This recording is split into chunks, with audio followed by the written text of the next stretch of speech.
یہ عذر پیش کرتے ہیں کہ صاحب اگر ہم گھر میں VCR ٹی وی نہیں رکھیں گے تو ہمارے بچے دوسروں کے گھر میں جائیں گے. یہ عذر شیطانی عذر ہے.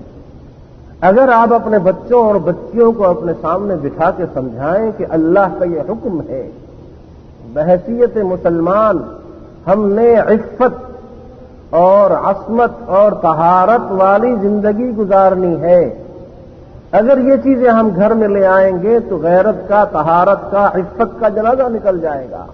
کیا تم یہ چاہتے ہو؟ بچے ہرگز ایسا نہیں چاہتے. بچوں کا ذہن بالکل پاک صاف ہوتا ہے.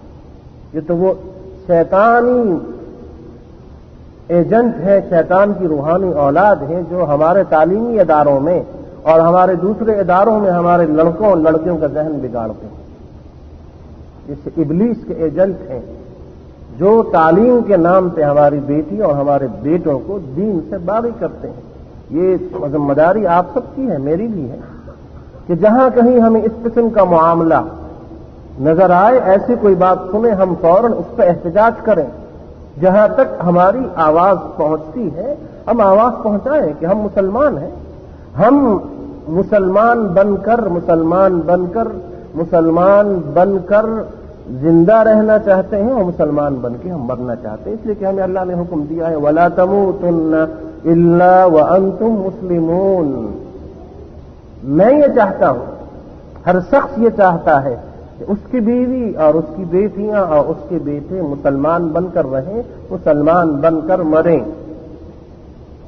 یعقوب علیہ الصلاۃ والسلام نے یہی وصیت تو کی تھی. ام کنتم شہداء اذ حضر یعقوب الموت اذ قال لبنیہ ما تعبدون من بعدی. تو اپنے گھر کی فکر کیجیے، اپنی اولاد کی فکر کیجیے، اپنے پڑوس اور محلے میں جو ظلم ہوتا ہے اس کی اصلاح، اس کو ختم کرنے کی کوشش کیجیے.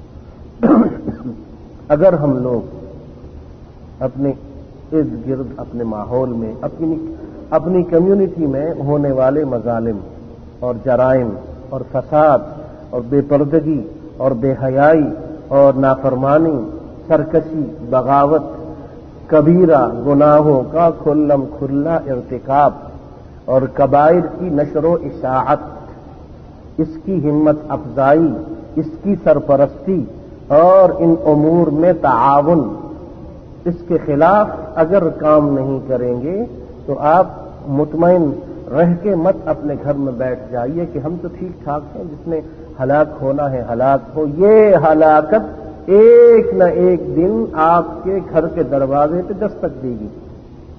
آپ کی غیر موجودگی میں آپ کے گھر والے دروازہ کھولیں گے، اور وہ فساد جسے آپ اپنے گھر میں داخل ہونے سے روکنے کے لیے پوری کوشش کر رہے ہیں، آپ کی غیر موجودگی میں وہ فساد گھر میں داخل ہو جائے گا. آپ کو علم بھی نہیں ہوگا. اس وقت آپ کو علم ہوگا جب آپ کچھ کرنے کے قابل نہیں رہیں گے. تو اولاد اور بیوی، بچے، یہ آپ کے پاس اللہ کی امانت ہیں. اللہ تعالیٰ آپ سے پوچھے گا. اس طریقے سے متفق علیہ حدیث میں ہے کلکم راع وکلکم مسئول عن رعیتہ. تم میں سے ہر ایک ذمہ دار اور نگہبان ہے، ہر ایک سے اللہ پوچھے گا اس کی نگہبانی اور ذمہ داری کے بارے میں.